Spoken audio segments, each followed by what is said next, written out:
Bonjour à tous, bienvenue une fois de plus sur cette formation dont je vous ai promis dernièrement sur mes plateformes des réseaux sociaux dont je vous avais parlé. Je vous ai dit que je vais vous offrir une formation débutante pour toute personne qui commence en informatique, pour toute personne qui ne s'y prend pas encore en informatique, pour toute personne qui veut commencer mais il ne sait pas encore par où commencer. Et aujourd'hui, je vais vous présenter une formation qui est généralement pour débutants, même si c'est pour débutants, mais je dirais que c'est quand même à un bon niveau pour toute personne qui aura à finir cette formation. À la fin, je pense il ne sera pas toujours débutant. Je pense que ça servira d'un pas pour commencer dans le domaine de l'IT. Ok, voilà. Aujourd'hui, on va présenter d'abord la formation, le début de la formation, l'importance de la formation, le pourquoi il faut faire cette formation, et puis l'impact à laquelle cette formation a pour une carrière débutant en informatique, de la manière dont ça pourra impacter par la suite votre carrière. Et généralement, ça n'a pas été vraiment une formation par laquelle j'ai commencé. J'ai commencé en première lieu par me faire bricoler. J'ai bricolé autant d'années, mais j'avais quand même pas mal de notions, un peu électronique et autres. Mais par après, j'ai eu à suivre cette formation et je me suis lancé dans le monde des certifications parce que dans les temps, j'avais des compétences, je savais faire bien les choses, mais je n'avais pas de qualité en termes de certification. Je ne pouvais pas prouver mes compétences, que j'étais en mesure de faire quelque chose, j'étais en mesure de présenter comme preuve. Mais la plus importante, comme on a toujours dit, c'est de faire quelque chose, c'est d'apprendre, c'est de savoir ce qu'on fait. Ok. La formation qu'on va faire tout au long de cette tournure, de ces marathons, parce qu'on ne fera pas un sprint, bien sûr, on fera un marathon de formation, mais on commence toujours par quelque part. Alors, on va commencer par cette formation de l'IT essentiel, qui est généralement sponsorisée par l'industrie CompTIA Applis. Ok, je vais vous expliquer qu'est-ce qui est CompTIA Applis, vous allez comprendre. Généralement, on va parler de plusieurs chapitres tout au long de cette formation.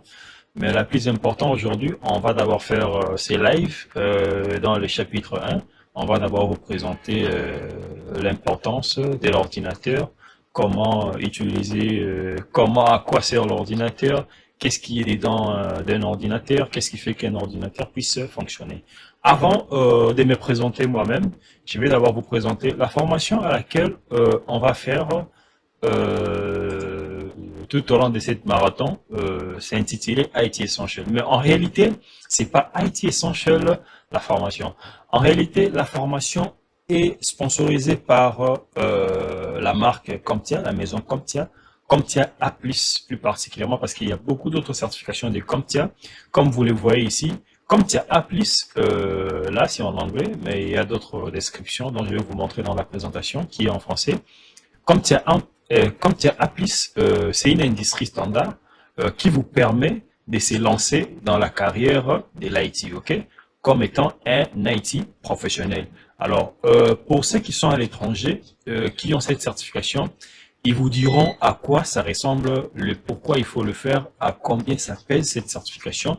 Imaginez-vous, vous n'avez juste que cette certification, vous vous retrouvez ailleurs, en Europe, aux États-Unis, je vous dis, vous allez pas mal gagner de l'argent, ok?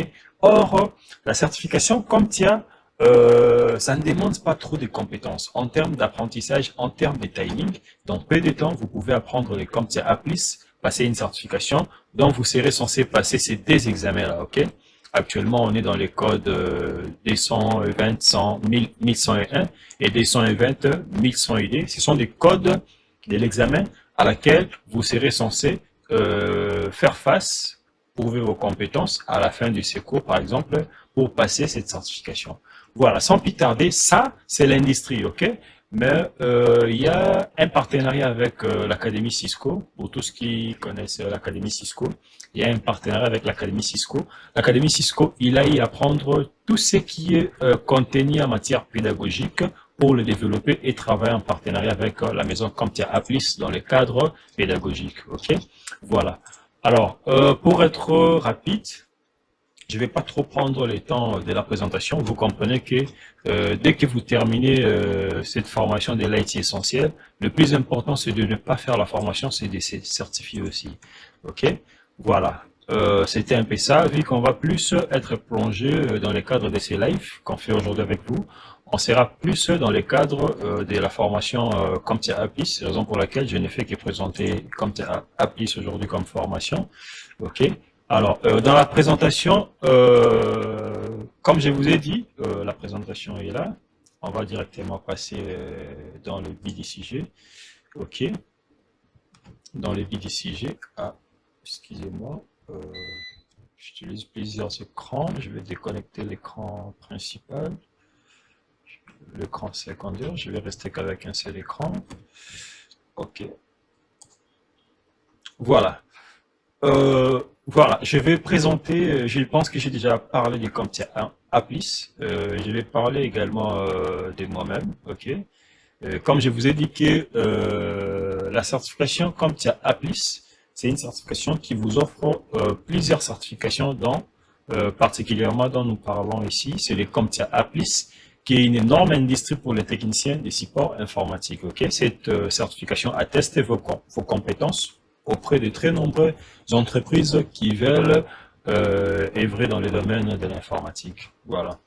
Alors, je me présente, j'aime pas trop parler de moi, parler de mes compétences, de mes certifications, mais les personnes qui me connaissent pas, j'aimerais bien qu'aussi qu'ils me connaissent quand même, le peu de efforts que j'ai eu à faire, un peu de mon parcours, malgré que c'est pas exorbitante. Les certifications que vous voyez, j'en ai quand même un peu plus que ça. Mais bon, je me suis dit de trier simplement celui-ci pour me présenter en tant que votre formateur pendant ces lives. Pour toute personne qui est prêt à s'inscrire dans la classe, vous avez mes coordonnées, vous avez mon adresse email, vous avez mon numéro. N'hésitez pas à me contacter sur WhatsApp, sur Gmail. Comme ça, je vais vous inscrire dans la classe. C'est gratuit, ok? Je vais vous montrer aussi à la fin de ce chapitre 1, de ces chapitres 1, comment utiliser la plateforme, comment lancer l'examen, comment se connecter et autres. Mais s'il vous plaît, c'est jusqu'à la fin du mois de janvier, les inscriptions gratuites vont finir. Pour ceux qui sont intéressés, ça c'est une classe promotion pour commencer l'année avec vous ensemble. Et c'est l'académie qui promouvoit cette formation et raison pour laquelle je suis là ensemble avec vous pour vous donner le live de différents chapitres en commençant par le chapitre 1. Ok, voilà, je m'appelle Guldi Dipanga, je suis aussi un professionnel en IT, j'ai pas mal de compétences en informatique, particulièrement j'ai fait l'administration réseau, l'administration des systèmes Windows, excusez-moi pour l'erreur ici, il manque S, sur les systèmes Windows et Linux, et puis je suis aussi passionné de la sécurité informatique, ok. Je me suis préservé de parler des autres plateformes des sécurités informatiques parce qu'il y a déjà une vidéo sur ma chaîne que vous allez voir. Cette vidéo-là, ça vous parle des différentes plateformes à laquelle, si vous êtes passionné à faire la formation en sécurité informatique, tout comme débuter, des plateformes pour débutants et pour les personnes qui vont évoluer avec la cybersécurité. Ok. Alors, parlons de certification. J'ai quelques certifications pour ceux qui connaissent Cisco. Je suis certifié CCNA depuis 2017 jusqu'à nos jours parce que j'ai eu l'habitude de faire d'autres certifications pour les garder toujours actifs. J'ai eu aussi à faire le CCNA Security, le CCNA CyberOps, la certification administrateur système 1 Linux. J'ai aussi à faire le Fortinet, le Microsoft 2012 en 2018, si je ne me trompe pas. Et par après, je me suis basculé en la version 2016 et particulièrement la formation qu'on est en train de faire actuellement, les CompTIA Applis, dont je suis aussi certifié depuis 2017 jusqu'à nos jours. Je suis le programme des continuités des certifications qui te permet de garder ta certification sans pourtant payer encore pour passer un autre examen de certification. Et actuellement, je suis aussi dans d'autres certifications à laquelle j'ai déjà suivi des formations, mais je me prépare toujours, je travaille toujours pour passer aussi des examens, par exemple la sécurité offensive, la sécurité défensive, dont on parle du SOC, ok, la sécurité offensive, on parle généralement du pen testing. Voilà, ça ce sont un peu une bref aperçu de mes anciennes certifications, mais qui sont encore en cours bien sûr. Là c'est CompTIA Applis, là c'est pour Fortinet, là c'est pour CCNA Security, là c'est LPIC 1, là c'est Microsoft. Voilà, c'était un peu de moi. Pour tous ceux qui veulent me contacter, il y a mon numéro WhatsApp, il y a mon adresse email, je suis aussi sur LinkedIn pour les réseaux sociaux professionnels. Alors, dans le cadre de ce chapitre 1, nous allons présenter l'ordinateur personnel. Ok, c'est bien précisé, l'ordinateur personnel. Pourquoi? Parce que il y a des ordinateurs qui ne sont pas personnels, il y a des ordinateurs qui sont utilisés dans des entreprises pour bénéficier de différents services, des différentes ressources et autres. Mais ici, on va pas parler des serveurs ou quoi que ce soit, mais on va parler d'un système informatique ou d'un ordinateur personnel. Ça fera l'objet de ce chapitre 1 dans le cadre du cours IT Essentiel. Ok? Voilà, donc c'est-à-dire que ici on parle d'un ordinateur personnel. Un ordinateur personnel, c'est simplement un ordinateur à laquelle un particulier ou un individu utilise, ok, pour ses fins personnelles, tout comme ça peut aussi être dans les cadres professionnels. Voilà. Quelles sont les sections et les objectifs de ces chapitres? Nous allons parler de l'ordinateur personnel. Nous allons expliquer les modes de sécurisation des différentes composantes d'un ordinateur. Nous allons expliquer les composants d'un ordinateur. Nous allons expliquer la sécurité électrique ou de décharge électrostatique. Nous allons parler des composants de l'ordinateur. Nous allons expliquer les caractéristiques et les fonctions des composants de l'ordinateur. Nous allons parler du boîtier et de l'alimentation. Nous allons décrire la carte mère, les processeurs, les types de mémoire, les cartes réseau ainsi que les slots d'extension et aussi les différentes disques qu'on peut retrouver sur un ordinateur. Voilà, on ira vite. On va parler aussi des composants de l'ordinateur, les périphériques de stockage optique, les adaptateurs, les câbles, le connecteur, les périphériques d'entrée-sortie. Voilà. Je pense qu'au prochain chapitre et même à la fin de ces chapitres, on va parler des différentes étapes pour démonter un ordinateur. Très bien. Alors, parlons de l'ordinateur personnel, ok? Comme je vous ai expliqué au début de ce cours, voilà, je ne voudrais pas trop mettre des détails sur ça. Ça fait partie déjà de ces chapitres. C'est-à-dire, on va essayer un peu de numérer composant par composant de tout ce qui est, de tout ce qui constitue un ordinateur personnel. Alors, pour tous ceux qui auront l'inscription sur la plateforme, qui vont me demander l'inscription, ok, il y a une vidéo à laquelle on explique, mais c'est pas vraiment aussi utile que ça. Le plus utile est qu'en détail, on va parler des différentes composants, de ce qui est composé d'un ordinateur, de tout ce qui compose un ordinateur personnel, ok. Voilà. L'aspect la plus important, excusez-moi. L'aspect la plus important sur un ordinateur personnel, c'est la sécurité. Ok? Pour ceux qui ont l'habitude d'utiliser des appareils électriques, je vous préviens, regardez ce signe qui est là. Généralement, lorsqu'on vous met ces panneaux électriques, des chocs électriques, derrière un appareil électrique ou électronique, ok, vous allez remarquer que lorsque on vous la met, ça signifie juste que vous devrez faire attention aux chocs électriques ou aux blessures. Ok? Pourquoi? Parce que ce sont des consignes de sécurité électriques qui vous permettent d'éviter de différents incidents d'origine électrique. Ok? Alors, cet indice, vous allez aussi le voir derrière un boîtier d'alimentation, ok? Derrière l'alimentation d'un ordinateur. Voilà. Pourquoi? Parce que les appareils électriques sont un peu exigeants en matière de choc électrique, en matière de surtension et autres choses. Ça peut provoquer des incidents, ça peut provoquer des incendies, ça peut provoquer des blessures, ainsi de suite. Ok? Voilà. Pourquoi? Parce que vous allez remarquer un ordinateur personnel, c'est un ordinateur normalement qui utilise des petites courants électriques. Donc quand on dit des petites courants électriques, ça veut dire que généralement vous aurez une alimentation qui va vous permettre de réceptionner l'énergie électrique qui provient de votre source, ok, ou votre fournisseur d'électricité, et qui va les régulariser, qui va essayer de les régulariser, ok, pour donner l'alimentation au niveau des petites composants électroniques qui sont connectés au niveau d'un ordinateur. Ok, voilà. Alors, après ça, parlons de la décharge électrostatique.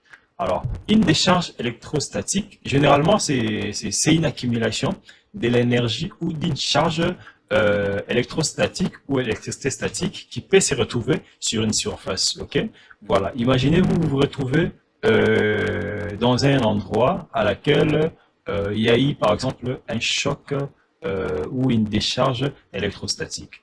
Pourquoi? Parce que les décharges électrostatiques, les composants électroniques ne supportent pas généralement des décharges électrostatiques. Ok? Pourquoi? Parce que les décharges électrostatiques, ça peut se ressentir par un être humain au moins à partir de 3000 volts. Imaginez-vous, chez un être humain, ça va se ressentir à partir de 3000 volts. Imaginez-vous, vous êtes un être humain, vous accumulez de l'électricité statique qui se ressent un peu jusqu'à 3000 volts, et puis du coup, vous allez toucher un composant électronique. Or, le mal avec les composants électroniques, il suffit juste de au moins 30 volts d'une charge électrostatique ou une électricité statique pour endommager cet équipement électronique. Comme je vous l'ai dit, il suffit juste de 30 volts. Or, si en tant qu'individu, vous accumulez les 3000 volts, ok, d'une décharge électrostatique ou d'une électricité statique, et puis vous allez toucher un composant d'un ordinateur pendant que vous allez faire du dépannage, automatiquement vous allez abîmer ces composants. Ok. Alors, il est strictement recommandé, lorsque vous devez par exemple commencer à manipuler sur un ordinateur personnel, pour éviter le fait que l'électricité statique que vous avez accumulée dans une surface qui se retrouve avec vous puisse pas être transmise sur un composant électronique.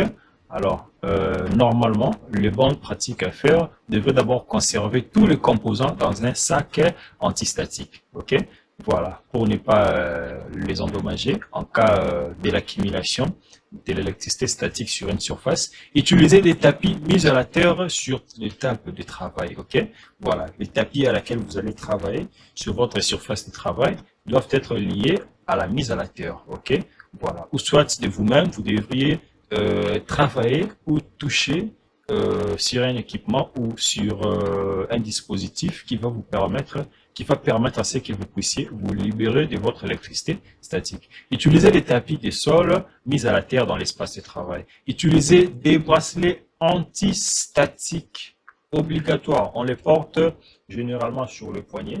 Vous le portez, votre bracelet antistatique, et puis vous intervenez sur un ordinateur. Excusez-moi, je vais vous le montrer rapidement, un bracelet anti-statique. On va chercher ensemble avec vous, vu qu'on est dans les lives. Bracelet anti-statique, voilà. Même Google le connaît. Voilà, les bracelets anti-statiques, il est là, vous pouvez le voir. Voilà, on les porte sur votre poignet et puis vous les connectez à la moquette anti-statique dans la zone à laquelle vous allez travailler. Et puis, vous allez poser votre ordinateur pour les démontages et autres. Très bien. On continue. Voilà. Parlons des composants de l'ordinateur, ok? Voilà. Les boîtiers de l'ordinateur. En fait, les boîtiers de l'ordinateur, c'est juste la caracasse, ok? Lorsqu'on parle du boîtier de l'ordinateur, on voit plus la caracasse. Or, la caracasse, c'est l'élément la plus important d'un ordinateur. La caracasse, c'est ce qu'on appelle par le boîtier, ok? C'est là où on va loger tous les composants de l'ordinateur. C'est là où sera hébergé tous les composants nécessaires de l'ordinateur, ok? Généralement, l'alimentation, le module de l'alimentation, la carte mère, le processeur, la mémoire, les différents types de mémoire, les disques et puis les cartes d'extension. Alors, l'élément la plus important du boîtier de l'ordinateur, c'est ce qu'on appelle par le facteur de forme, ok? C'est ce qui facilite la contenu de tous les éléments de l'ordinateur dedans. Alors, lorsqu'on parle de facteur de forme sur un boîtier de l'ordinateur, on parle plus de la taille et de la forme. Ok? On fait allusion à la taille et la forme. C'est ce qui fait ce qu'on appelle par le facteur de forme d'un boîtier d'ordinateur. Ok? Voilà. Donc, c'est-à-dire, c'est l'aspect physique de l'ordinateur, l'aspect physique de l'extérieur. Mais en réalité, c'est là où sont contenus tous les éléments nécessaires d'un ordinateur. Ok? Voilà. Alors, il existe de différents formats de ces boîtiers, des ordinateurs. Il y a les boîtiers qui sont horizontales, il y a les boîtiers à tour pleine, il y a les tout compacts, et puis il y a ce qu'on appelle les all-in-one, les tout dans un. Ok, voilà. Il y a les boîtiers qui sont là, dans l'image que je vous représente là. Il y a le boîtier horizontal à laquelle on peut même poser l'écran au-dessus, des anciens modèles généralement. Aujourd'hui, on n'utilise plus vraiment. Il y a les tours, ok? Les tours, c'est-à-dire on a l'écran à côté et puis on a les boîtiers tout debout. Et puis on a les tours compacts, donc c'est la version améliorée du tour standard. Et puis il y a les tout dans un sous forme d'une télé, mais en réalité c'est un ordinateur. On a qu'à brancher la souris et les claviers et puis tout est dedans sur cet écran-là. Ok? C'est ce qu'on appelle par le tout dans un. Alors, voilà un peu. Maintenant, on commence par le tout premier module de l'ordinateur qui est contenu en premier, même quand on fait le montage d'un ordinateur, c'est l'élément qu'on installe en premier à l'intérieur du boîtier pour éviter des encombrements. Parce que vous ne pouvez pas commencer par exemple, la carte mère et puis vous allez commencer à chercher, à tripoter, à mettre le boîtier ou les modules d'alimentation. Ok, les boîtiers d'alimentation ou modules d'alimentation. Voilà. Alors, l'élément ici que vous voyez, qui est les modules d'alimentation, c'est l'élément le plus important d'un ordinateur. Pourquoi? Parce que c'est grâce à cet élément ici que l'ordinateur va alimenter la moindre de ses composants qui se retrouvent sur la carte mère, tout comme sur le disque, sur les cartes d'extension et autres. Ok? Alors, l'alimentation ici, le module d'alimentation ici, qui va permettre d'alimenter notre ordinateur personnel, généralement, il reçoit du courant en provenance de la source de notre fournisseur d'énergie. Nous, ici, nous sommes au Congo, on utilise généralement la SNEL comme source d'électricité. Alors, généralement, la tension ou l'électricité qui provient de notre source, c'est une alimentation qu'on appelle par le courant alternatif, ok?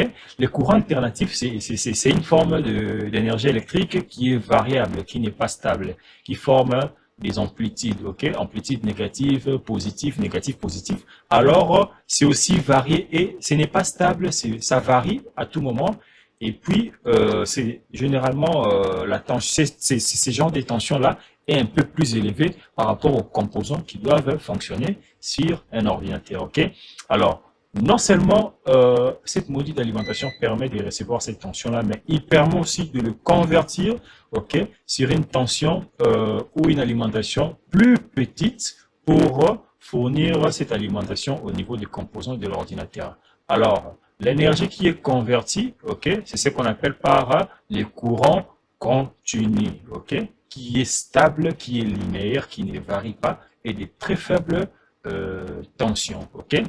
Voilà. C'est ça le rôle principal du module d'alimentation. Alors, bien sûr qu'on a aussi les facteurs de forme sur ces différents types de modules d'alimentation. On a d'abord les formats AT, c'est la plus ancienne, ok. Actuellement, on ne les utilise plus, Advanced Technology. Il y a actuellement les ATX, la version étendue, qui a été mise à jour sur la version AT. Et actuellement, les ordinateurs fixes actuels, personnels fixes, ok, pas des laptops, parce que jusque-là, on parle d'un ordinateur de bureau. Alors, aujourd'hui, on a amélioré le module d'alimentation avec les ATX 12 volts, ok. Voilà, la plus répandue actuellement. On va en parler en profondeur. Il y a aussi le EPS 12 volts. C'est lui-ci est beaucoup plus utilisé pour des serveurs et des ordinateurs à haut de gamme, ok. Voilà, on va parler des différents formats de ces alimentations, voilà en détail, ok. Par la suite, parlons des différents types de connecteurs, ok. Normalement, les alimentations, les modules d'alimentation des ordinateurs personnels ont des câbles et des connecteurs, ok. Voilà, c'est ce qu'on appelle par les différents types de connecteurs d'alimentation, ok. Voilà. Alors, ces connecteurs servent à alimenter les différentes parties, ok, précises d'un ordinateur. Donc, généralement, d'abord, la partie principale à laquelle des connecteurs enfichables peuvent alimenter, ce sont les cartes mères. OK? Alors, en voici quelques différents types de connecteurs. On a d'abord la plus grande connecteur qu'on appelle par les connecteurs enfichables. Les connecteurs enfichables, celui-ci, généralement, on va parler des ATX 12 volts. Généralement, il est compris entre 20 à 24 broches. Ça dépendra du type de carte mère qui sera installée au niveau du boîtier et selon son facteur de forme. Ok, voilà. Au-delà de ça, on a des connecteurs d'alimentation SATA. Ok, c'est-à-dire les connecteurs pour tout ce qui est périphérique qui prennent en charge le type de connecteur SATA, mais alimentation, parce qu'il y a deux types de connecteurs sur un ordinateur. Il y a une pour les alimentations, il y a l'autre pour le transfert des données. Ok, voilà. Il y a aussi les connecteurs Molex. Il y a aussi les connecteurs Berg. On va parler des Molex. On parlera de ça. Je pense qu'il y en a quelque part. Bon, on parlera de ça. Il y en a. Il y a aussi les connecteurs Molex. Les connecteurs Molex, ce sont ces connecteurs-là que vous voyez à côté avec quatre broches. Il y a les connecteurs Berg, qu'on appelle par les connecteurs de lecteurs d'alimentation de disquettes, ok, des anciens types de lecteurs qui n'est plus utilisé actuellement. Il y a aussi d'autres connecteurs qu'on appelle par des connecteurs auxiliaires, ok, qui sont particulièrement des connecteurs qui permettent à alimenter une surface précise sur une carte mère, sur un ordinateur, ok. Généralement, il y a de 4 et à 8 broches, voilà. Il y a aussi des connecteurs d'alimentation ou des connecteurs PCI Express de 6 à 8 broches. Les connecteurs PCI Express, on va en parler plus tard, ce sont des connecteurs qui utilisent des cartes vidéo de haut de gamme, ok? Pour les jeux vidéo, des cartes vidéo qui ont un peu plus de capacité que des cartes vidéo normales. Voilà, on passe au slide suivant. Alors, on a parlé de l'alimentation, on a parlé un peu des connecteurs d'une manière bref. On va parler en profondeur des connecteurs dans les slides qui suivent. Les tensions des alimentations, ok? Normalement, chaque connecteur a une tension précise. Je dis bien, normalement, chaque connecteur a une tension précise, ok? Mais généralement, il y a le plus couramment utilisé, il y a des 3,3 volts, des 5 volts et des 12 volts. Donc, vous allez remarquer, les tensions des 3,3 volts et 5 volts sont généralement utilisées pour des circuits numériques, des petits circuits, ok? Tandis que les tensions de 12 volts sont beaucoup plus utilisées pour des équipements ou des périphériques qui utilisent des moteurs, par exemple des disques durs, par exemple des lecteurs optiques pour lire les les CD par exemple, et les DVD et autres appareils. Ok, voilà. C'est un peu de ça concernant la tension. Voilà, les alimentations peuvent également être équipées d'un ou plusieurs rails. Ok, voilà, rails de connexion. Voilà, ça dépend du circuit imprimé ou de la carte mère utilisée au niveau de l'ordinateur. Voilà. Mais attention, il est important que l'alimentation que vous utilisez, la source d'alimentation de l'électricité soit un peu plus stable, hein, pour ne pas provoquer les dommages ou endommager l'alimentation. Parce que quand l'alimentation est endommagée, généralement, il faudrait le remplacer dans l'ensemble, son alimentation. Il n'est pas vraiment très utile de le faire réparer. Pourquoi? Parce que généralement, quand on les répare, les pièces de remplacement ne sont pas de très bonne qualité. Voilà, on passe au suivant. Alors, parlons de la carte mère, ok? Comme ça c'est dit mère, mère, on sait bien que c'est le maman de nos familles, généralement, qui sont à la base, au centre de toute chose, même si c'est le papa qui est le chef de la famille. Mais comme dit mère, ok? La carte mère, c'est l'élément principal d'un ordinateur, c'est l'élément vertébrale d'un ordinateur. Pourquoi? Parce que c'est à travers la carte mère que tous les autres composants de l'ordinateur sont connectés. Ok? Quand je dis tous les autres composants, je peux voir des cartes d'extension, je vois le processeur, je vois la mémoire RAM, je vois les connecteurs, je vois tout ça. Ok? Alors, au niveau de la carte mère d'abord, premièrement, c'est un circuit imprimé. Ok? C'est dans ces circuits imprimés que on a toutes les liaisons. Ces liaisons-là, c'est ce qu'on appelle par le BIS, des connexions électroniques de différents circuits imprimés sur la carte mère. En fait, le BIS, ça va servir de canaux, de faciliter la communication électrique entre tous les autres composants d'un ordinateur. Ok, voilà. Ces composants peuvent être directement reliés, soudés électroniquement, ou soit connectés via des connecteurs ou des sockets ou des différentes slots. Ok, donc vous allez remarquer que je serai un peu plus bref. Mais s'il faut expliquer des éléments, parce que si je dois rentrer très en détail, ça va nous prendre beaucoup plus de temps que prévu. Alors, c'est une formation en live, c'est-à-dire je ne dois pas assez prendre beaucoup de temps, je dois gérer le temps de la manière possible. Vous allez remarquer, pour tout ce qui veut des détails, tous les détails nécessaires se retrouvent au niveau du contenu du cours une fois que vous allez prendre votre inscription. Voilà.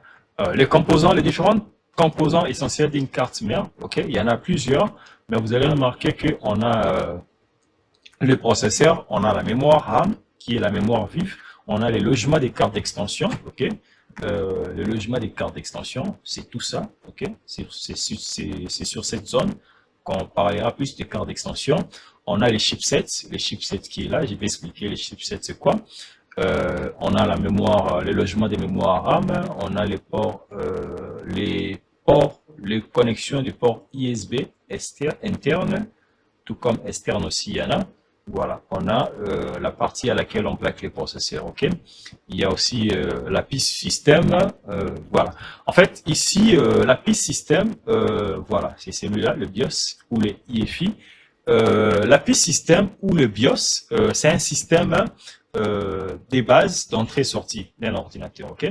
Voilà, lorsqu'on parle de BIOS, le BIOS, c'est simplement un système des bases d'entrée-sortie à laquelle est logé le programme ou le logiciel qui sert de démarrage d'un ordinateur, ok. C'est ce qu'on appelle par le BIOS, donc le micro-logiciel. On parlera de ça, pourquoi? Parce que dans le BIOS, c'est là où est contenu ce qu'on appelle par le type de mémoire ROM, ok. Voilà, on va en parler, on va arriver là-bas et vous allez comprendre. Il y a actuellement les pistes BIOS qu'on appelle par les IFI, le Unified Extensible Firmware Interfaces, ok. C'est toujours le BIOS, mais un peu plus amélioré et étendu, ok, pour prendre en charge beaucoup plus de types de périphériques qui sont un peu plus complexes, qui sont un peu plus améliorés et à la modération des technologies d'aujourd'hui. Il y a aussi les connecteurs SATA. Les connecteurs SATA qui vont nous permettre de connecter des lecteurs de disques durs ou des disques optiques. Quand je dis disque optique, ça veut dire CD, DVD, Blu-ray, tout ça. Ce sont des disques optiques, ok. Voilà. Il y a aussi des connecteurs ISB internes. On passe à la suivante. Voilà. Comme j'avais dit, on va parler des chipsets. Les chipsets, c'est quoi? Les chipsets, c'est un élément intégré de l'ordinateur qui facilite la communication ou les interactions entre les différentes matériels de l'ordinateur. Ok, voilà. Généralement, les chipsets, on en a deux types de chipsets. On a les chipsets Nord, on a aussi les chipsets Sud. Ok, voilà. Les chipsets, ils facilitent cette interaction-là entre les autres composants de l'ordinateur et le processeur. OK? Voilà. Alors, parlons d'abord des chipsets NOR. Les chipsets NOR, ça permet l'accès, OK, entre le processeur et la mémoire RAM. OK? La communication, ça facilite la communication entre les processeurs et la mémoire RAM, ainsi que la carte vidéo également. OK? C'est-à-dire, si tu dois avoir accès à la mémoire RAM, OK, tu dois passer par le chipset NOR. Également, si tu dois utiliser la carte vidéo et tout ça, c'est les chipsets NOR qui facilitent la communication si ces deux composants doivent intervenir, ok? Doivent agir ensemble entre le processeur et la carte vidéo. C'est les chipsets NOR qui prennent les dessus, ok? Qui facilitent cette communication. Il y a aussi également, regardez, on a les Southbridge, on a les NOR Bridge, ok? Les NOR Bridge, ils facilitent la communication entre les CPI qui est le processeur et la mémoire RAM, ok? Voilà, ça c'est les chipsets NOR. Ils facilitent entre la mémoire RAM, ok? Et les processeurs et les cartes vidéo. Donc le slot d'extension PCI Express, généralement c'est pour le carte vidéo, la graphique et autre chose. Vous voyez, il facilite cette communication. Ok, voilà. Et puis on a les South Bridge. Les South Bridge ou les chipsets Sud, celui-ci, il facilite la communication entre les processeurs et les autres périphériques d'entrée-sortie et des stockages. Ok, c'est-à-dire quand je dis stockage, on voit plus disque dur. On voit les autres anciennes slots, le PCI 32 bits, 64 bits, les ports USB, souris, et puis le BIOS, ainsi de suite. Ça, c'est les chipsets Sud. OK? Voilà, donc je suis bref, je vais passer. Voilà. Parlons maintenant des différents formats des cartes mères. OK? Les cartes mères aussi ont leur facteur de forme. OK? Quand on parle de la taille et de la forme, bon, on parle plus du facteur d'encombrement, ok? Le facteur d'encombrement, c'est-à-dire l'espace que ça va occuper au niveau du boîtier pour les installer, ok? Voilà, donc les facteurs d'encombrement aussi, ça se rapporte à la taille et à la forme de différentes cartes mères, ok? Alors, il existe, actuellement, il existe trois formats des cartes mères. Il y a les ATX, il y a les micro ATX, il y a les mini ITX, il y a les ITX. Bon, ça dépend. Les ATX, ce sont les plus couramment utilisés, mais la version améliorée, la plus petite des ATX, c'est les micro ATX, et les mini ITX, c'est conçu beaucoup plus pour les clients légers, des ordinateurs de très petite taille qu'on peut utiliser dans des petits bureaux qui ont à peu près moins d'espace, ok? Ce sont des ordinateurs de très petite taille, ok? Qu'on appelle par des clients légers. Généralement, on les utilise aussi dans les environnements à laquelle on a beaucoup plus de travailleurs, ok, mais on a moins d'espace dans les bureaux de travailleurs pour les utiliser. Voilà. Alors là, ici on nous dit les choix du format de la carte mère déterminent la manière dont chaque composant sera connecté à celui-ci. Voilà, donc c'est un peu de ça. Alors, on a parlé de la carte mère. On va maintenant parler de l'élément suivant qui est contenu sur un ordinateur, donc qui est installé aussi sur la carte mère. Ok, qu'est-ce qui est le processeur? Généralement, ici, lorsqu'on parle des processeurs, excusez-moi, ici, lorsqu'on parle des processeurs, les processeurs, c'est l'élément le plus important sur la carte mère ou sur un ordinateur. Pourquoi? Parce que c'est le processeur qui est à la base des traitements d'informations. C'est le processeur qui reçoit les instructions à laquelle on doit exécuter d'une manière logique sur un ordinateur. Ok? C'est le processeur qui fait les jets d'instructions, qui doit calculer. Ok? Alors, plus le processeur est de très grandes capacités, plus on peut traiter rapidement et puis on peut exécuter rapidement les informations sur un ordinateur. Imaginez-vous, vous avez un processeur qui a une très basse fréquence, vous n'aurez pas assez les canaux libres, ok, de bus libres ou des bits disponibles pour traiter ces informations d'une manière simultanée. Ok, voilà, c'est important de choisir un ordinateur qui a une fréquence beaucoup plus élevée dans le cadre des processeurs. On parlera de cœurs, le nombre de cœurs, tout ça, ça dépend, ok? Parce que le nombre de cœurs, en fait, c'est des sous-puces à l'intérieur d'un processeur qui va essayer un peu de se partager des informations à laquelle un ordinateur doit traiter. C'est comme si c'était des sous-processeurs à l'intérieur d'un processeur. C'est là on parle de cœur.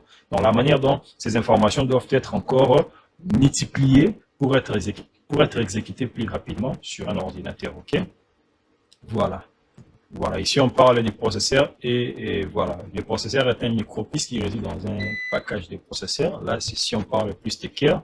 Alors, l'interface de connexion, on en a deux interfaces, ok? La toute première, on a ce qu'on appelle par l'interface PGA, des connexions PGA. Et l'autre interface, type d'interface, c'est ce qu'on appelle par les LGA.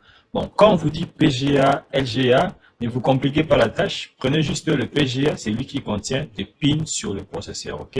À laquelle on va déposer sur la carte mère, mais en utilisant un petit détrompeur, un petit manœuvre, ok? Manivelle. Alors, à travers cette manivelle, lorsqu'on utilise par exemple le PGA, les processeurs à PGA, soyez très prudent, utilisez la méthode qu'on appelle par les IF.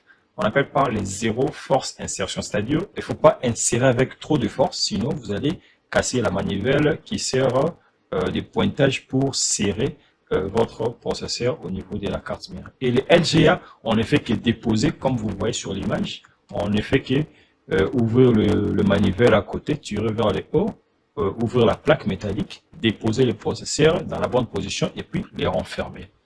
Voilà. Donc, le processeur, ça sert des jeux d'instructions sur un ordinateur. Mais ici, on n'est pas dans le chapitre du système d'exploitation. C'est là où on parlera de ça, on parlera des bits, des processeurs à 64 et à 32 bits. Mais le plus important, les processeurs à les systèmes, c'est pas les processeurs qui contiennent les bits généralement. Bon, les processeurs aussi utilisent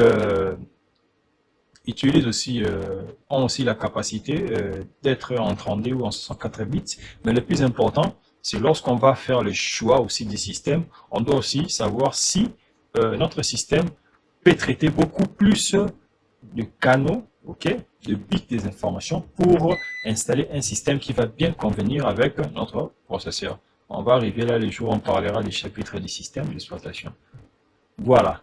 Alors, les éléments ou les composants d'un ordinateur, ce sont des éléments très très gourmands en termes d'énergie, ok?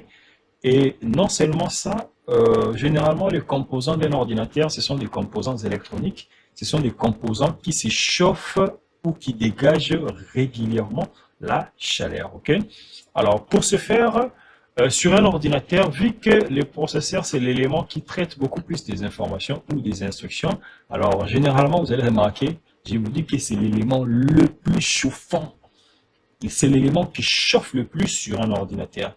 Alors, sans un système de refroidissement, votre ordinateur ne fera même pas 5 minutes et le processeur sera grillé, je vous dis. Ça sera grillé sans système de refroidissement. Alors, dans les systèmes de refroidissement, on a deux types de systèmes de refroidissement. On a les systèmes de refroidissement actifs et les systèmes de refroidissement passifs. Ok? Lorsqu'on parle dans les systèmes de refroidissement de l'ordinateur, ok? Lorsqu'on parle des systèmes de refroidissement actifs, on voit directement les ventilateurs. Ok?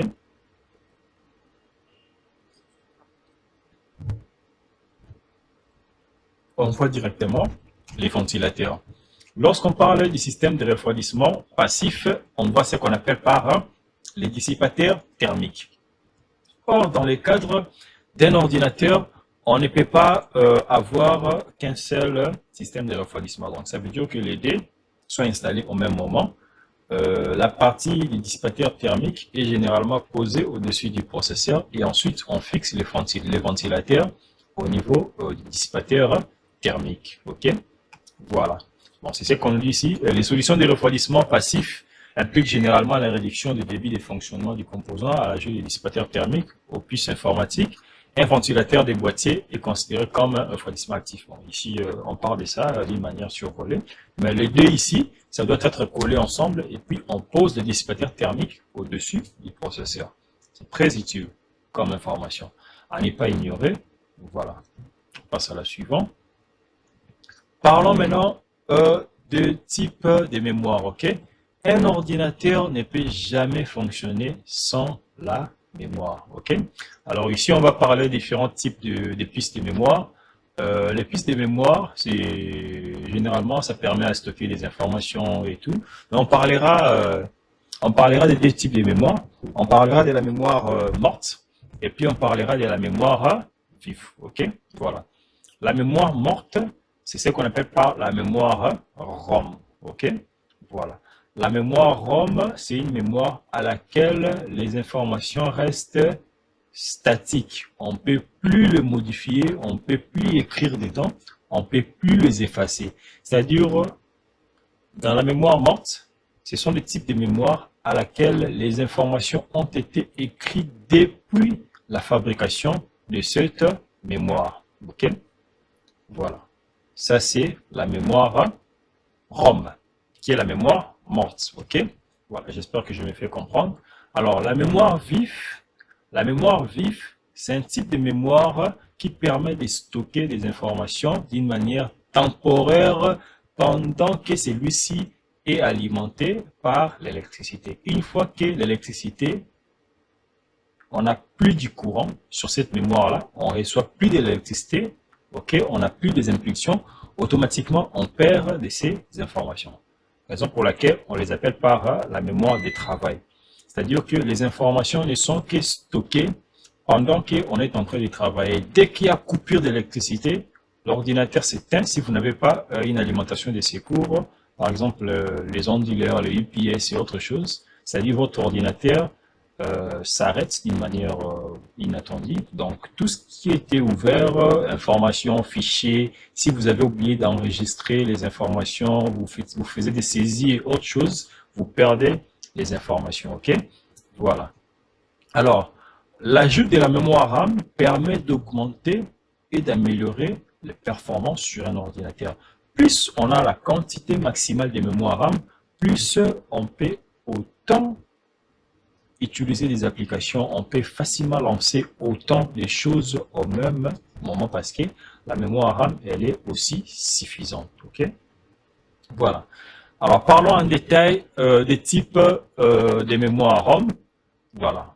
On en a plusieurs. Comme je vous ai dit, la mémoire ROM en soi, la mémoire ROM, c'est un type de mémoire à laquelle les informations ont été écrites depuis lors de la fabrication. C'est-à-dire on ne peut plus les modifier, ni écrire, ni effacer. Okay?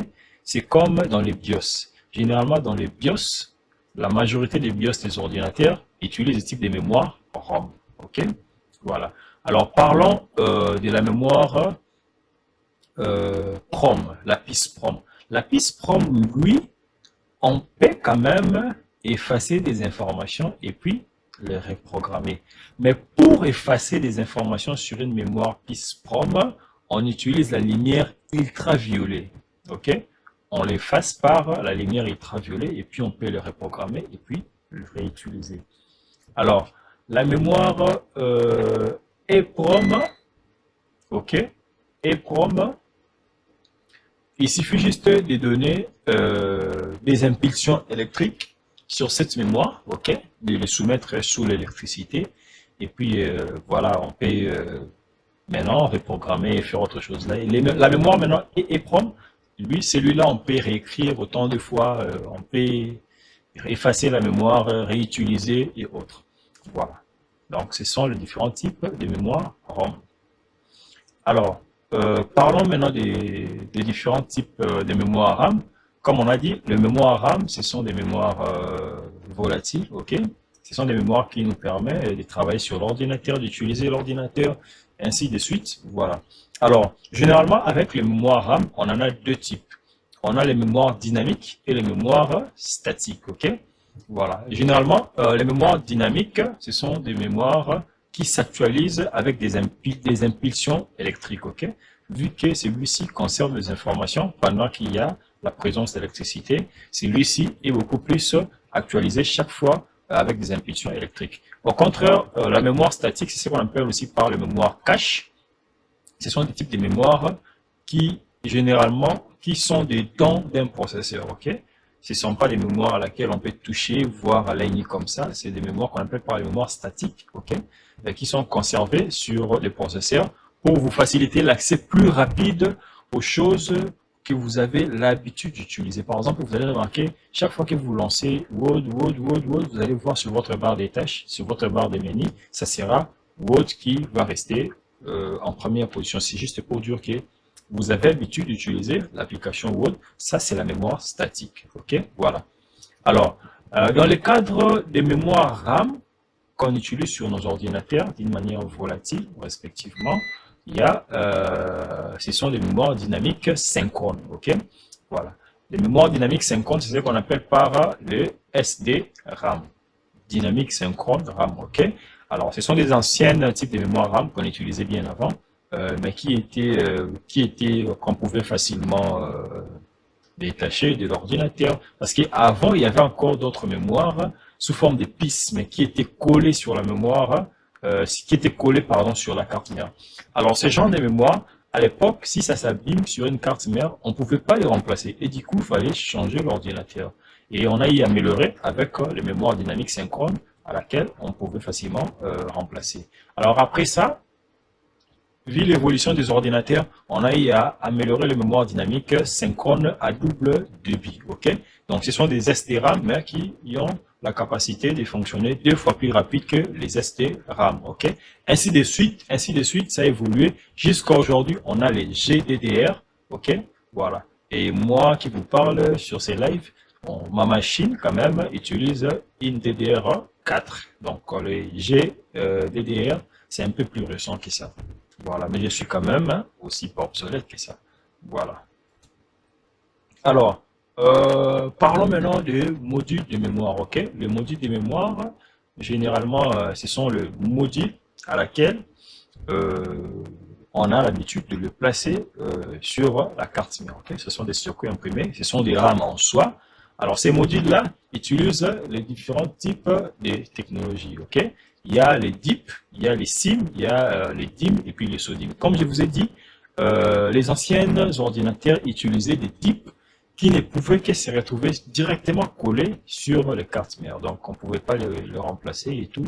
En cas d'abîme, il fallait remplacer aussi la carte mère. Après ça, il y a eu les SIM, mais qui étaient de faible capacité. OK?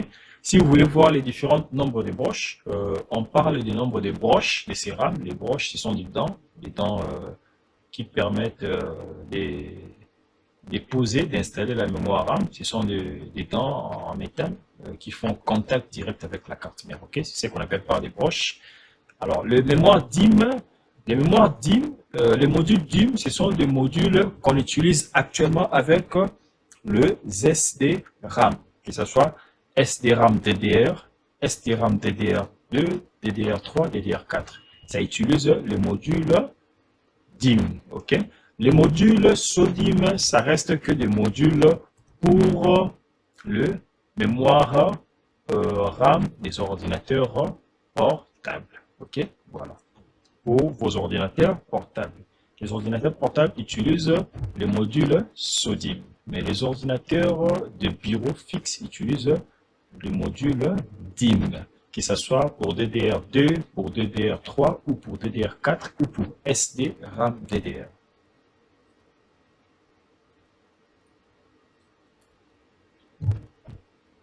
Excusez-moi. Voilà, toujours dans le cadre des produits de mémoire.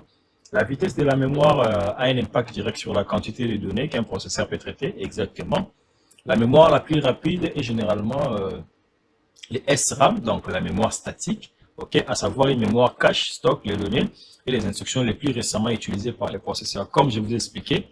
Alors, les types de mémoire statique, on a beaucoup, comme c'est ce qu'on appelle par les mémoires cache, les mémoires statiques. On a les L1, qui est intégré au processeur. On a les LD initialement montés sur la carte mère, mais désormais ils sont intégrés au processeur. Les mémoires cache, mémoire statique L3, utilisées sur certains processeurs des postes de travail des serveurs de haut de gamme. Donc c'est clair comme explication, comme je vous ai dit que la SRAM, c'est la RAM statique, c'est ce qu'on appelle par la mémoire cache. OK? Très bien. Voilà, ici on nous parle des erreurs liées aux mémoires, les erreurs liées aux mémoires parce que les mémoires RAM, ça permet aussi de traiter les informations Alors, généralement, il peut y arriver que il puisse y avoir des erreurs sur la mémoire et les informations peuvent être corrompues. Ok. Alors, les différents types des méthodes de vérification des erreurs des mémoires, on en a trois types. On a sans parité, avec parité et les SCC. Sans parité, c'est-à-dire il n'y a pas de contrôle des erreurs. Ok. Voilà, donc s'il y a une erreur sur la mémoire, d'office, la mémoire est foutue, il faut le remplacer ou on peut facilement perdre les informations comme ça seulement, ok? Mais il n'y a pas une coupure d'électricité. C'est sans parité, c'est-à-dire ce sont des mémoires RAM qui n'ont pas cette capacité-là. Avec parité, la mémoire à parité, voilà, a 8 bits et puis il va laisser un bit pour faire le contrôle d'erreur. Celui-ci quand même peut contrôler des erreurs à travers un seul bit. Le SCC, la mémoire utilise une code d'erreur, ok? SCC, il peut détecter les erreurs et puis les corriger sur un seul bit dans la mémoire. Donc le SCC, en tout cas, c'est le type de mémoire, c'est le type de vérification des erreurs de mémoire le plus intelligent et le plus parfait. Actuellement, le mémoire RAM qu'on utilise utilise la méthode de détection d'erreurs avec SCC. Excusez-moi. Ok. Je pense qu'on est à la deuxième partie de notre présentation de ce chapitre 1. Pour tous celui qui a des questions, des suggestions et autre chose, n'hésitez pas à me faire le message, le mail ou par WhatsApp, je sais pas quoi. Sentez-vous à l'aise, vu que c'est un direct. Je pourrais pas répondre directement au chat. Alors, parlons des cartes d'extension, ok? Jusque-là, on est toujours dans les composants de la carte mère. Les cartes d'extension, ce sont des types de cartes qui nous permettent d'ajouter des fonctionnalités sur notre ordinateur. C'est-à-dire que des fonctionnalités qui n'existaient pas avant sur notre ordinateur, à travers les cartes d'extension, on peut ajouter ces fonctionnalités-là. Par exemple, la carte son de la carte mère est foutue. À travers les cartes d'extension, les slots des cartes d'extension, on peut ajouter une carte son, on peut ajouter la carte réseau, on peut ajouter des connecteurs et SATA, donc les SATA externes, on peut ajouter une carte vidéo de haut de gamme. Ok, voilà. Donc, les types de cartes d'extension disponibles, on peut avoir une carte son, on peut avoir une carte réseau, on peut avoir une carte réseau sans fil. Par exemple, une fois, il y a un monsieur qui me demande une question. Mon cher ami, moi j'ai mon fixe à la maison, mais je n'ai que le Wi-Fi, je n'ai pas les histoires des câbles et autre chose pour connecter mon ordinateur. Je lui ai dit non, mais tu peux connecter ton ordinateur fixe de ta maison avec une autre carte, ok, qui va permettre à ce que tu captes les réseaux sans fil. C'est-à-dire que je l'avais acheté une carte d'extension sans fil. J'ai ouvert son ordinateur, j'ai installé sur la carte d'extension les logements d'extension PCI Express, et puis du coup, il avait les réseaux sans fil, la connexion sans fil sur son ordinateur fixe. Et il me dit à la fin, mon cher ami, je n'avais jamais vu ça auparavant. J'ai dit waouh, j'ai dit bon. Il n'y avait pas, il m'a dit non, j'ai posé assez de questions à beaucoup de techniciens, mais ils ne savaient pas quoi faire. J'ai dit bon, il y a des techniciens et des techniciens. Généralement, quelqu'un qui a appris, normalement, il saura qu'on peut ajouter cette carte-là. Il saura que cette carte-là existe. Ok? Voilà, donc c'est ça.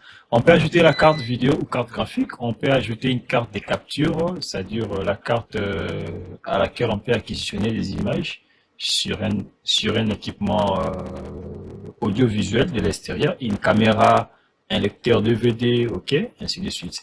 Il y a aussi la carte Tiner TV pour capter des chaînes VHF, ok, voilà. Carte de contrôleur USB et puis carte de SATA externe. Alors, parlons maintenant des différentes slots d'extension, ok. Les ordinateurs disposent des slots d'extension sur la carte mère, ce qui permet d'installer des cartes d'extension dedans, ok. Voilà, c'est-à-dire que comme je vous ai donné l'exemple du monsieur, ok, il avait sa carte d'extension. Alors, les cartes d'extension, on en a plusieurs types, ok. On a les PCI. Les PCI, ce sont des anciennes types de slots d'extension que les anciens ordinateurs utilisaient. Aujourd'hui, vraiment, on les utilise plus. À part ça, il y a les mini PCI. Et il y a aussi le PCI X, les PCI étendus. C'est-à-dire ce sont des cartes d'extension qui sont un peu plus rapides, qui envoient beaucoup plus des informations que les anciennes. Ok. Mais actuellement aussi, ce sont des anciennes slots d'extension. On les retrouve plus avec les nouveaux ordinateurs. Mais actuellement, la plus couramment utilisée, c'est les PCI Express. Ok. Les PCI Express, ce sont des cartes de slot d'extension qui prend en charge à peu près de beaucoup plus de matériel et des cartes d'extension qui peuvent exister. Ok. Il y a des cartes vidéo, des cartes réseau, des cartes son, des cartes sans fil et tout et tout. Actuellement, ça utilise les slots d'extension PCI Express. Ok. Voilà. Et les PCI Express, généralement, on a des variantes, ok? On a les x1, x4, x8 et x16. Généralement, les x1 et les x4, c'est utilisé pour les cartes réseau. Et les x16 et les x8, généralement pour les cartes vidéo. Il y a aussi les cartes de montage, il y a aussi les ports graphiques accélérés, donc les AGP, voilà, qui sont différents des PCI Express. Là, c'est uniquement pour les cartes vidéo appropriées, ok, des cartes graphiques. Mais c'est un peu plus ancien par rapport au PCI Express. Voilà. Parlons maintenant, excusez-moi, voilà. Parlons maintenant des périphériques de stockage. Les disques de données fournissent un stockage non volatile, c'est-à-dire ce sont des périphériques de stockage permanents, ok? Quand on dit permanent, c'est-à-dire qu'une fois qu'on stocke les informations, ça reste d'une manière permanente, ok? Alors, ces différents types de disques, on a les disques durs magnétiques, on a les lecteurs optiques, on a les disques durs SSD, on a les lecteurs de bandes, ok, pour lire les bandes magnétiques. Alors, le disque dur ici, vous allez remarquer, ça, ce sont les disques durs qu'on appelle par les disques durs magnétiques. Pourquoi? Parce qu'il a un disque magnétique à l'intérieur et puis il est très sensible au choc et puis il consomme assez d'énergie.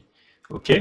Donc, vous allez remarquer, actuellement avec nos ordinateurs, les technologies actuelles, on utilise des SSD qui occupent moins de volume, qui consomment moins d'énergie et qui est résistant au choc. Ok? Voilà.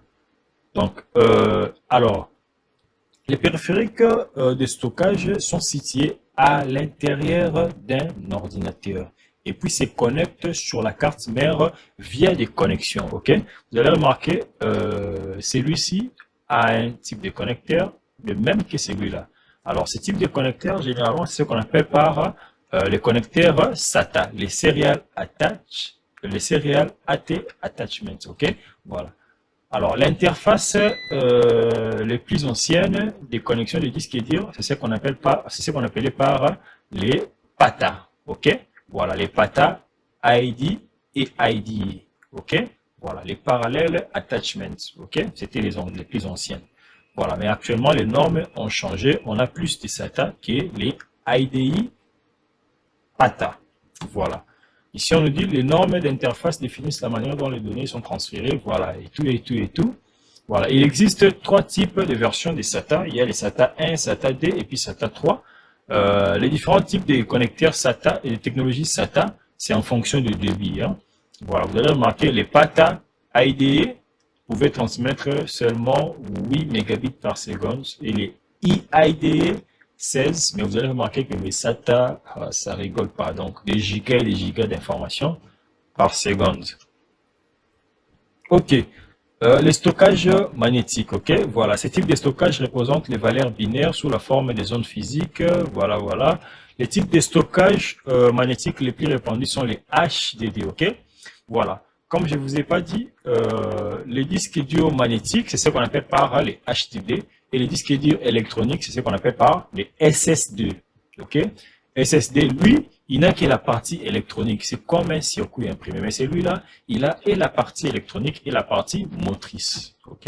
Il a deux bandes ou des disques magnétiques dedans. Ok? Voilà. C'est ce qu'on dit ici. Les disques durs HDD, périphériques de stockage magnétique classique, dont la capacité de stockage peut être mesurée en gigaoctets, tout comme en téraoctets. Mais il y a les différents facteurs de forme des disques. Il y a les plus grands, celui de 3,5 pouces. Le moyen, celui de 2,5 pouces. Et la plus petite, celui de 1,8 pouces. Ok?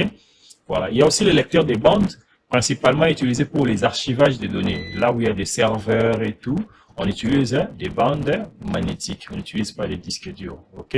Voilà. Ils ont une tête électrique. Les lecteurs de bandes utilisent des têtes électriques pour la lecture et l'écriture. Et puis une cartouche des bandes amovibles. Donc amovible, on peut retirer, remettre, et ainsi de suite. Alors, Parlons des stockages de semi-conducteurs, donc c'est-à-dire des stockages électroniques, des disques durs de stockage électronique. C'est ce qu'on appelle par les SSD, les Solid State Drive. Ils stockent les données sous forme de charges électriques dans la mémoire flash semi-conductrice. Ok, voilà, les disques SSD sont beaucoup plus rapides, comme je vous ai dit. Ils utilisent une technologie qui leur permet de stocker, de lire et d'écrire les informations d'une manière plus rapide que prévu. Ok, voilà. Les disques durs SSD ne possèdent aucune pièce mobile. Ils sont donc très silencieux et consomment moins d'énergie et produisent moins de chaleur que les disques durs magnétiques ou les disques durs HDD. Ok, voilà. Son facteur de forme, généralement, il y a pour les 2.5 pouces. Et il y a aussi, il y a trois formats de disques SSD. Il y a les lecteurs de disques similaires à un disque dur. Et il y a celui qui sont comme des cartes d'extension, ok, qui sont là, qu'on connecte généralement sur des PCI, des interfaces PCI Express M.2, ok, voilà. Il se branche directement sur la carte mère et c'est fixe au boîtier de l'ordinateur comme les autres cartes d'extension. Ça se connecte sur la carte d'extension PCI Express, mais qui ont des connecteurs de modules SATA M.2, ok? C'est ce qu'on appelle par les lecteurs SSD MD. C'est plus efficace et plus rapide que les SSD normales. Vous voyez? Là, il y a la carte d'adaptateur, il y a la carte d'extension PCI Express qui a l'interface M.2 qu'on va connecter ces lecteurs MD, ok? Voilà. Je peux vous montrer, je crois qu'une fois j'ai acheté un pour 2 terabits, donc j'ai mis sur mon ordinateur, vous voyez. J'utilise un Predator, voilà, je l'avais acheté, et vu que mon ordinateur a des interfaces MD, donc la principale pour celui qui est venu sur l'ordinateur, mais j'ai acheté celui-ci, le Predator de 2 terabits, ok, vous voyez, on précise bien que c'est un PCI Express génération 4, l'interface c'est M.2 SSD, ok, voilà. Donc, actuellement, ça coûte plus cher, mais quand c'est arrivé, c'était un peu plus cher que d'habitude. Voilà. La norme, il y a aussi la norme NVE, non volatile memory, voilà, développée pour permettre aux ordinateurs de tirer le meilleur. Bon, c'est à peu près la même chose, ok, les MD. Il y a aussi les NVE, ça utilise toujours les mêmes interfaces, ok, mais là, à ces moments-là, avec le NVE, c'est directement collé sur la carte mère. Donc, on n'a pas besoin d'installer une carte d'extension PCI Express pour bénéficier de ces connecteurs. C'est le même connecteur, en fait. Voilà, les NVE permet aux disques SSD compatibles de se connecter aux bus PCI sans nécessité de pilotes spéciaux, ok, voilà. Il y a aussi les SSHD, c'est-à-dire il y a les hybrides, mélange HDD et SSD. Ok, voilà. Ils sont plus rapides que les disques durs classiques, mais sont honorés que les disques durs SSD. Voilà, l'explication était claire. Et parlons rapidement des types de stockage optique. Les types de stockage optique, ce sont des lecteurs qui permettent de lire, comme je vous ai dit, les CD, les DVD et autres. C'est ce qu'on appelle par les lecteurs optiques. Ok, voilà, ça dépend de leur capacité. Et il y a les CD-ROM, tous les détails il y a dans les cours, vous pouvez aller lire tranquillement pour qu'on gagne du temps. Voilà, on les appelle par les lecteurs optiques. Ok, voilà.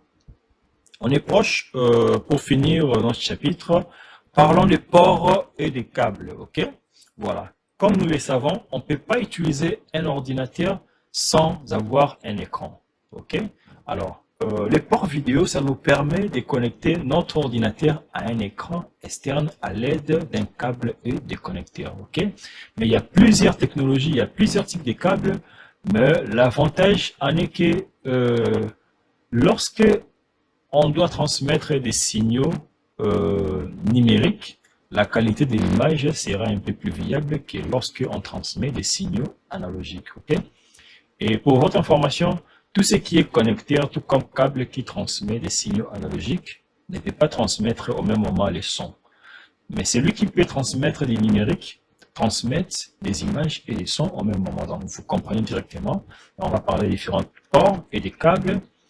On a les câbles DVI Ok, les DVI, généralement, il y en a de deux types. Il y a les analogiques et les numériques. Ok, j'entrerai pas très en détail.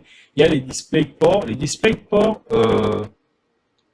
ce sont les types de ports ou des câbles qui sont mieux adaptés. Ok, c'est à peu près comme les HDMI. Donc, ils permettent, ce sont des interfaces qu'on utilise pour des écrans de très haute qualité. Ok, voilà. Au cas où on n'a pas la technologie HDMI, on peut utiliser les DisplayPort.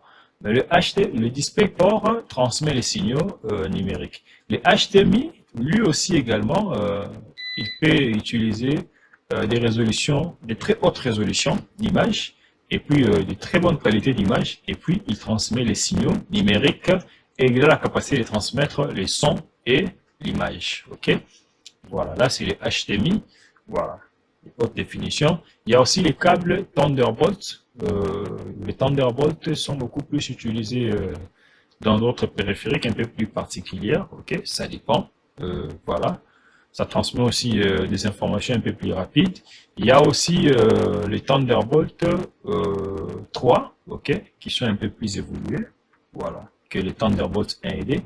Il y a aussi ce qu'on appelle le connecteur VGA. Les connecteurs VGA, généralement, on les utilise pour les anciens types d'écrans qui ne transmettent que des signaux analogiques. Ok, voilà, des écrans pour ordinateur. Et les AGP, c'est l'unique carte vidéo qui prennent en charge les types de connecteurs VGA. Ok, voilà. Généralement, les VGA à 15 broches, si je ne me trompe pas. Ils ont des broches, des petites pins. Il y a les connecteurs RCA, les connecteurs ECA et RCA, pardon. C'est les connecteurs traditionnels qu'on utilise avec nos appareils audiovisuels, c'est-à-dire on a le signal image et puis les deux autres pour les sons stéréo, ok, les doubles sons. Voilà. Alors, parlons maintenant des autres ports et câbles. On a aussi ce qu'on appelle des périphériques et des ports d'entrée-sortie d'un ordinateur. Ok. Alors, lorsqu'on parle des périphériques d'entrée-sortie, on parle des périphériques d'entrée. C'est d'abord les périphériques qui nous permettent d'envoyer des signaux ou des informations sur l'ordinateur. Par exemple, la souris. Ok. C'est un périphérique d'entrée. Le clavier, c'est un périphérique d'entrée, ok. Le périphérique de sortie, c'est tout ce qui est périphérique qui permet de restituer les informations de l'extérieur, ok. Comme la carte son, l'imprimante, tout ça, ok. Voilà. Les périphériques d'entrée-sortie, c'est tout ce qui peuvent transmettre et restituer les informations. Donc, faire entrer les informations et les restituer. La carte son, parce qu'il a aussi les connecteurs du micro et de l'haut-parleur. La carte réseau, parce qu'il envoie et reçoit des informations, ok. Voilà. Et les connecteurs SATA, par exemple, les connecteurs SATA, c'est entrée-sortie parce que ça peut envoyer des informations, tout comme ça peut recevoir des informations. Voilà. Il y a les connecteurs d'interface IDE, c'est celui-là. OK. Les IDE les plus anciens.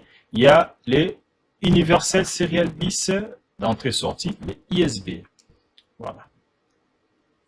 Alors, parlons des adaptateurs et des convertisseurs. Les adaptateurs et les convertisseurs, ce sont plus des accessoires qui nous permettent de s'adapter en cas de problème de connecteurs. Ok, on peut acheter, il y a des connecteurs, des adaptateurs de DVI à VGA pour utiliser un appareil DVI sur un port VGA. On peut aussi avoir, vous voyez par exemple, il y a d'autres ordinateurs qui sont plus petites aujourd'hui, qui n'ont plus d'interface carte réseau sur les ordinateurs. Alors, ces gens des ordinateurs ou des laptops comme ça, si vous n'avez pas une interface des réseaux physiques Ethernet, qu'on appelle par Ethernet, les ports Ethernet, on achète ces types d'adaptateurs qu'on appelle par adaptateur ISB vers Ethernet. Comme ça va permettre à ce que votre ordinateur, vous utilisez, vous n'avez que les ports ISB, mais vous pouvez aussi brancher un câble réseau en passant par cet adaptateur qui est là. Ok. Il y a aussi les adaptateurs ISB port série, ok, PSD via ISB, c'est-à-dire que vous avez un clavier ISB, ok, mais vous voulez utiliser cet ordinateur-là ces claviers-là dans le port PSD. Ok, vous pouvez aussi utiliser cet adaptateur. Il y a aussi les adaptateurs DVI HDMI. Il y a aussi, tout comme pour les ordinateurs, on a les connecteurs Molex. Je n'avais pas parlé de ça. Il y a les connecteurs Molex qui ont 4 broches pour alimenter les disques durs, ok, magnétiques. Les connecteurs Molex, le plus grand connecteur qui est là. Il y a aussi les connecteurs, on va parler de ça. Il n'y en a pas ici. Il y a les connecteurs Molex, ok, qui a 4 broches. Il y a les connecteurs SATA qui a 15 broches, je crois, ok. Il y a les convertisseurs HDMI VGA, c'est-à-dire vous avez un équipement qui n'utilise que les VGA, mais vous voulez le connecter avec l'HDMI, vous pouvez aussi utiliser cet adaptateur. Donc il y en a plusieurs types d'adaptateurs. Voilà. Les périphériques d'entrée, comme je vous ai expliqué, il y a le clavier et la souris. Voilà, il y a les scanners, ok, parce qu'on va récupérer des informations sur un papier et puis l'enregistrer sous forme d'une image. Là, on utilise un scanner. Il y a la manette des jeux vidéo.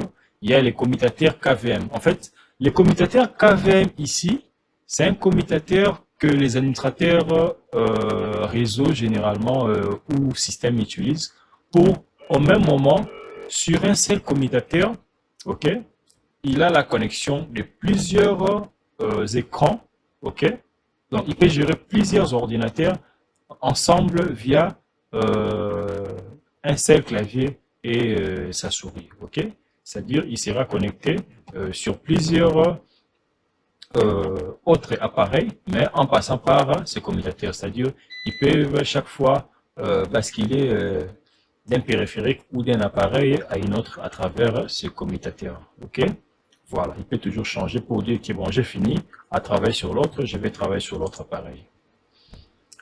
Voilà, les nouveaux périphériques d'entrée, on a les écrans tactiles, on a les stylets, on a les lecteurs de bandes magnétiques, ok, pour les lecteurs de cartes. On a les scanners à code barre, ok.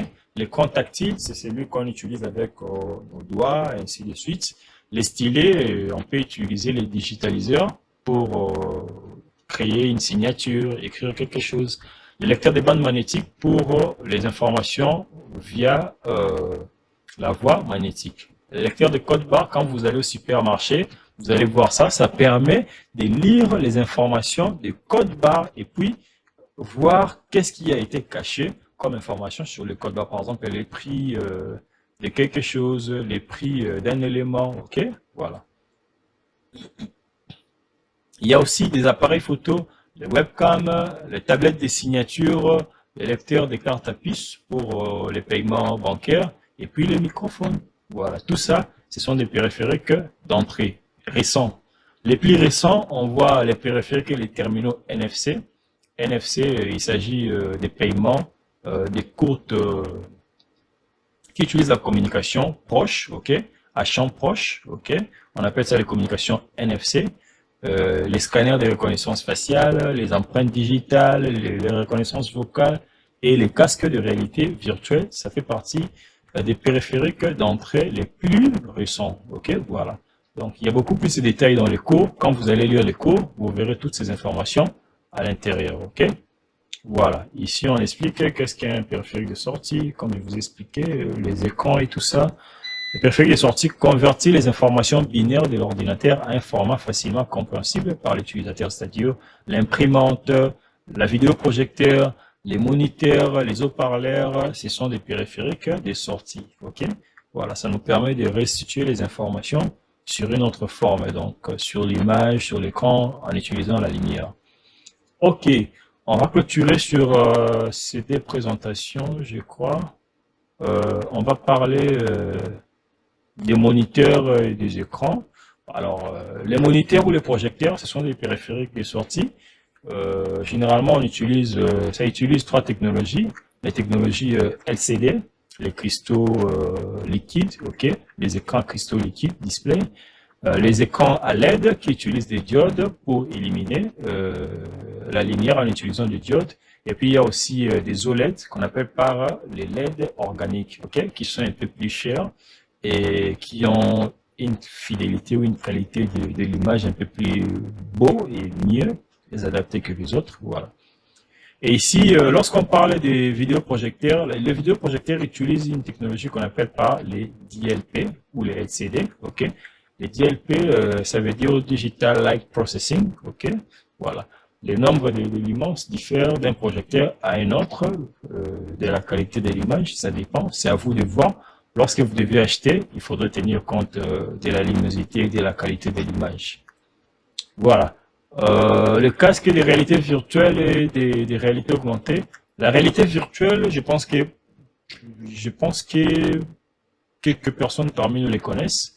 C'est des technologies informatiques qu'on utilise dans un environnement qui est simulé, qui est tridimensionnel, c'est-à-dire vous voyez comme si vous étiez dans un endroit, vous pouvez marcher en faisant des mouvements et voilà. C'est ce qu'on appelle par la réalité virtuelle. Il y a aussi la réalité augmentée qui paraissent comme vraiment de la réalité. Ok, voilà, les images sont en temps réel, comme si on était dans un monde réel. Voilà, avec ce qui existe aujourd'hui. Donc, on peut de temps en temps essayer d'expérimenter de ces choses pour voir de quoi réellement ça ressemble à quoi réellement. Voilà. Les imprimantes, voilà, ce sont des périphériques de sortie qui créent des exemplaires imprimés des fichiers. Voilà, donc ça nous restitue des images, ok, sur une feuille. On n'a pas que les imprimantes à papier, on a aussi des imprimantes 3D qui nous permettent d'imprimer des objets en format 3D, ok, des objets physiques.